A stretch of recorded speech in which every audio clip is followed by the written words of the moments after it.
Hello दोस्तों, tech world solutions में आपका स्वागत है।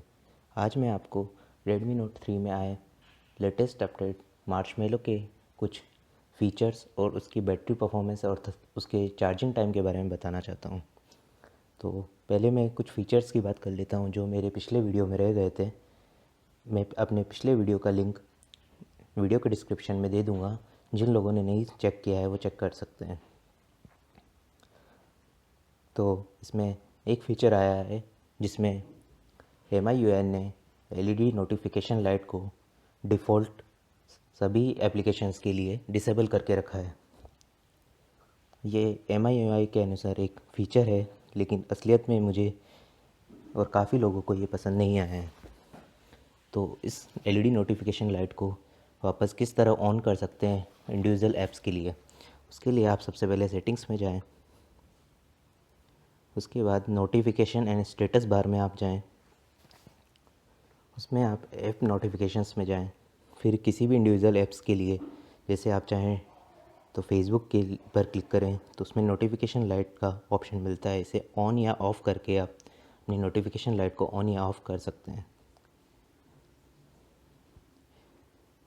जैसे आप चाहें व्हाट्सएप पर जाएं, इसे भी ऑन या ऑफ़ करके आप नोटिफिकेशन लाइट को ऑन या ऑफ़ कर सकते हैं। दूसरा फीचर दिया है MIUI ने प्राइवेसी प्रोटेक्शन पासवर्ड। इसमें आपको जो भी पहले अपनी हिडन फाइल्स थी, गैलरी में हो या नोट्स में हो या मैसेजेस में हो, उसमें आपको अलग से उसके लिए कोई सेटिंग नहीं मिलती थी। और उसमें हिडन फाइल्स को आपको चेक करने के लिए हमेशा पासवर्ड एंटर करना पड़ता था। वो कभी भी फिंगरप्रिंट से अनलॉक नहीं होती थी। अब MIUI ने इसके लिए एक सेपरेट सेक्शन दे दिया है। जैसे आप सेटिंग्स में जाएंगे, उसके बाद उसमें लॉक स्क्रीन एंड पासवर्ड्स में जाएंगे तो आपको यहाँ ऑप्शन मिलेगा प्राइवेसी प्रोटेक्शन पासवर्ड। जैसे ही आप इस पर क्लिक करेंगे तो ये आपसे पासवर्ड मांगेगा, या आप इसमें फिंगरप्रिंट भी दे सकते हैं। उसके बाद इसमें आपको ये सभी items, messages, photos, files, notes, child mode, इन सब के लिए अलग से इंडिविजुअल सेटिंग मिल जाएगी, जिसमें आप अलग अलग इन ऐप्स के लिए पासवर्ड सेट कर सकते हैं। और इसमें आपको अनलॉक विद फिंगरप्रिंट का ऑप्शन भी मिलता है। तो ये एक अच्छा इम्प्रूवमेंट है MIUI की तरफ से। एक इम्प्रूवमेंट किया गया है कैलकुलेटर ऐप में। कैलकुलेटर ऐप में अब यहाँ AC बटन दे दिया गया है। पहले यहाँ C बटन आता था, चाहे हम कुछ एंटर करें या ना करें, जिससे उसे ज़ीरो करने में काफ़ी प्रॉब्लम होती थी। अब जब हम कुछ एंटर कर देते हैं तो AC बटन आ जाता है। C दबाकर हम उसे पूरा क्लियर कर सकते हैं। और जब कुछ एंटर नहीं किया हुआ होता है, यहाँ AC बटन आता है। ये एक इम्प्रूवमेंट किया है। अगला इम्प्रूवमेंट किया गया है रिकॉर्डर ऐप में। रिकॉर्डर ऐप को ओपन करते हैं तो इसमें रिकॉर्डिंग्स में जाते हैं तो यहाँ रिकॉर्डर कॉल्स अलग से एक टैब मिलती है। इसमें कॉल्स अलग से आते हैं सारे, और बाकी जो रिकॉर्डिंग्स है वो हमें अलग से दिखती है। पहले ये सब मिक्स हो जाती थी तो हमें अलग अलग फाइंड आउट करने में काफ़ी प्रॉब्लम होती थी कि कौन सी रिकॉर्डिंग है और कौन सी कॉलिंग की रिकॉर्डिंग है। अगला इम्प्रूवमेंट है थीम ऐप में। तो थीम ऐप जैसे ही खोलते हैं तो एक हमें नया लुक मिलता है थीम ऐप में। यहाँ टॉप चार्ट्स अलग से मिल जाता है, ऑफलाइंस अलग से मिल जाती है थीम्स, और ऊपर भी 3 अलग अलग टैब मिलते हैं, थीम, वॉलपेपर और रिंगटोन्स। कुछ लोगों ने पूछा था कि अब कस्टमाइजेशन का ऑप्शन कहाँ है। तो कस्टमाइजेशन का ऑप्शन पहले की तरह ही वहीं अपने अकाउंट पर जाएं और उसमें आप कस्टमाइज़ थीम में जाकर चेंज कर सकते हैं। लेकिन इसमें अपने बूट साउंड और बूट जो एनिमेशन था उसका ऑप्शन हटा दिया गया है। इसमें अब आपको थीम में रिकमेंडेड फॉर यू के नाम से एक और ऑप्शन मिलता है, जिसमें MIUI खुद सॉफ्टवेयर के अनुसार हमारी पसंद की जो पुरानी हमने थीम डाउनलोड करी के उसके अनुसार सजेशन देगा। अगला जो इम्प्रूवमेंट है वो स्क्रीन लॉक साउंड चेंज हो गया है। तो मैं आपको दिखाता हूँ पहले के से स्क्रीन लॉक साउंड ऑन करके तो उसमें क्या इम्प्रूवमेंट हुआ है। ये मैंने स्क्रीन लॉक ऑन करा, अब इसको लॉक करते हैं तो इस तरह का साउंड आता है। अनलॉक करते हैं तो इस तरह का साउंड। तो ये एक अच्छा साउंड ऐड किया है MIUI ने। उसके बाद बहुत बड़ा मेजर इम्प्रूवमेंट में से मानता हूँ, स्टोरेज बढ़ गई है।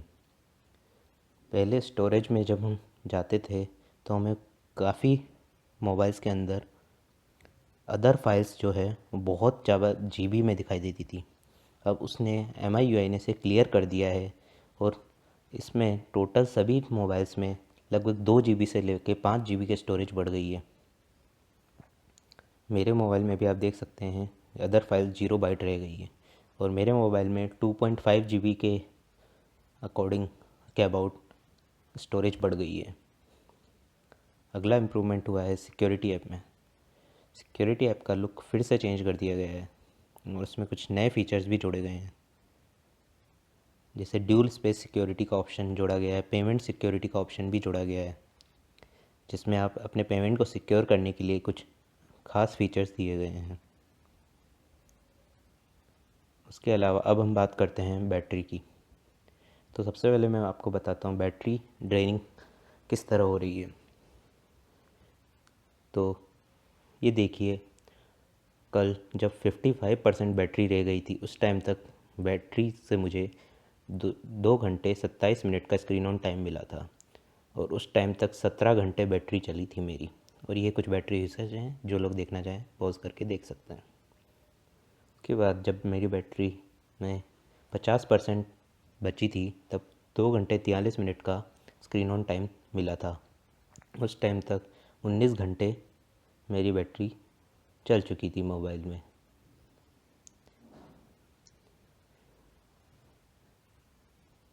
और ये कुछ 25% पे मेरे ऐप यूसेज दिखाए गए हैं। 25% के टाइम तक जब 25% बैटरी बची थी तो मुझे 3 घंटे 48 मिनट का स्क्रीन ऑन टाइम मिल गया था और टोटल 1 डे 2 आवर का मुझे बैकअप मिला था। उसके बाद जब बैटरी 10% बची थी तो मेरा टोटल स्क्रीन टाइम मोबाइल में 5 घंटे 15 सेकंड बताया है और मुझे टोटल एक दिन 5 घंटे का बैटरी बैकअप मिला था। 5.5 घंटे कह सकते हैं। ये ऐप यूसेज है, जिसको जो देखना चाहे इसे देख सकते हैं। उसके बाद मैंने 10% बैटरी के बाद चार्जिंग पे लगा दिया अपना मोबाइल। जैसा कि आप देख सकते हैं चार्जिंग का साइन आ रहा है। ये मैंने रात को 7:48 बजे लगाया था कल रात को। उसके बाद 46% तक बैटरी चार्ज होने में 8:36 मिनट हो गए। लगभग 48 मिनट में ये 10% से 46% तक चार्ज हो गया। उसके बाद जब 77% चार्ज होने में 9:14 हो चुके थे तो इतना चार्ज होने में लगभग 1 घंटा 26 मिनट लग गया 10% से 77% चार्ज होने में। जब 92% पहुँचते पहुँचते 1 घंटे 53 मिनट हो चुके थे। जहाँ तक बैटरी 92% या 85% तक फास्ट चार्जिंग मानी जाती है बैटरी की, उसके बाद काफ़ी स्लो हो जाता है। तो देखते हैं 100% के टाइम पर कितना टाइम लगा। 100% होने में 10:14 हो चुके थे। तो इस तरह बैटरी को फुल चार्ज होने में 2 घंटे 26 मिनट के आसपास लगे, 10% से लेके 100% तक। तो हम ये कह सकते हैं कि 0% से 100% बैटरी चार्ज होने में लगभग 2 घंटे 45 मिनट्स लग सकते हैं और बैटरी बैकअप लगभग 5 घंटे का स्क्रीन ऑन टाइम, साथ में 1.25 दिन का बैटरी बैकअप मिल रहा है। तो ये बैटरी बैकअप बहुत कम हो गया है पहले जो अपडेट्स के उसके मुकाबले, और चार्जिंग टाइम भी बढ़ गया है। पहले लगभग 2 घंटे 15 मिनट में मोबाइल फुल चार्ज हो जाता था। तो ये थे कुछ MIUI 8.1.1 with marshmallow on Redmi Note 3 के कुछ अपडेट्स और उसके बैटरी ऑप्टिमाइजेशन, चार्जिंग और बैकअप को लेके एक वीडियो। इससे रिलेटेड पहले पार्ट वीडियो का जो मैंने बनाया उसका लिंक मैं डिस्क्रिप्शन में दे रहा हूँ। जिन्होंने चेक नहीं किया है वो चेक कर सकते हैं। अगर आपको ये वीडियो पसंद आया तो इसे लाइक करें, शेयर करें और इस चैनल को सब्सक्राइब करें, क्योंकि मैं आपके लिए इसी तरह के Redmi Note 3 से रिलेटेड वीडियो और कुछ अलग टाइप के टिप्स ट्रिक्स वीडियो भी मैं लेकर आता रहता हूँ। आपका ये वीडियो देखने के लिए धन्यवाद।